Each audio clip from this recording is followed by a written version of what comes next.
राधे राधे दोस्तों, मैं राधे श्याम दीवानी आज आपके सामने अजा एकादशी की कथा लेकर आई हूँ। व्रत में क्या करना चाहिए नहीं करना चाहिए इसके पहले की वीडियो में मैंने आपको बता दिया है।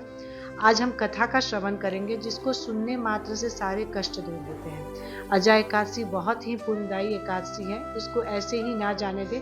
कुछ नहीं कर सकते तो कथा सुने, पूजा करें, और जो व्रत कर रहे हैं उनके लिए तो कहना ही नहीं है। तो चलिए कथा का श्रवण करते हैं।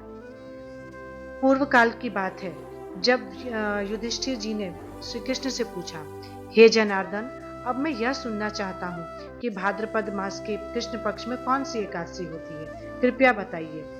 भगवान श्री कृष्ण बोले, राजन एकाग्रचित्त होकर सुनो। भाद्रपद मास के कृष्ण पक्ष की एकादशी का नाम अजा है। वह सब पापों को नाश करने वाली बताई गई है। जो भगवान ऋषिकेश का पूजन करके इसका व्रत करता है उसके सारे पाप नष्ट हो जाते हैं।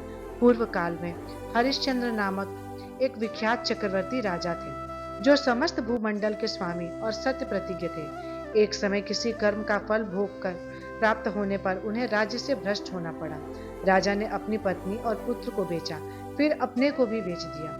पुण्यात्मा होते हुए भी उन्हें चांडाल की दास्ता करनी पड़ी। वे मुर्दों का कफन लिया करते थे। इतने पर भी नृपश्रेष्ठ हरिश्चंद्र सत्य से विचलित नहीं हुए। इस प्रकार चांडाल की दास्ता करते उनके अनेक वर्ष व्यतीत हो गए। इससे राजा को बड़ी चिंता हुई। वह अत्यंत दुखी होकर सोचने लगे, क्या करूं, कहां जाऊं, कैसे मेरा उद्धार होगा। इस प्रकार चिंता करते करते वे शोक से के समुद्र में डूब गए। राजा को आतुर जानकर कोई मुनि उनके पास आए। वे महर्षि गौतम थे।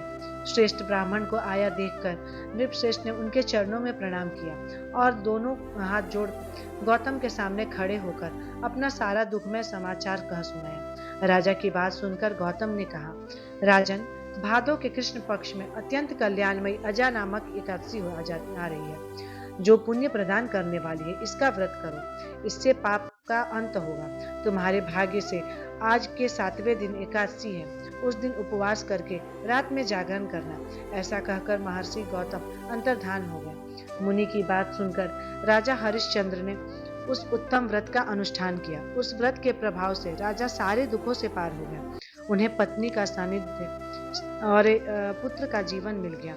आकाश में दुंदुभिया बजने लगी। देवलोक से फूलों की वर्षा होने लगी।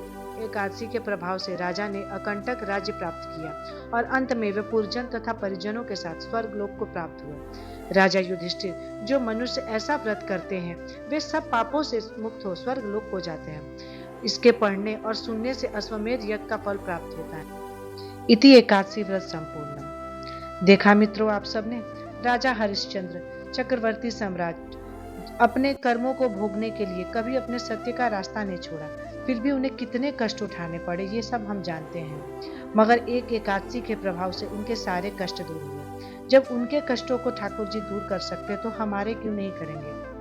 भक्ति में शक्ति हो और हृदय में दृढ़ विश्वास तो हम कुछ भी पा सकते हैं। फिर मिलते हैं मित्रों किसी और अन्य प्रसंग के साथ, किसी और नई स्तुति के साथ। आप सब अपना ख्याल रखना, खुश रखना।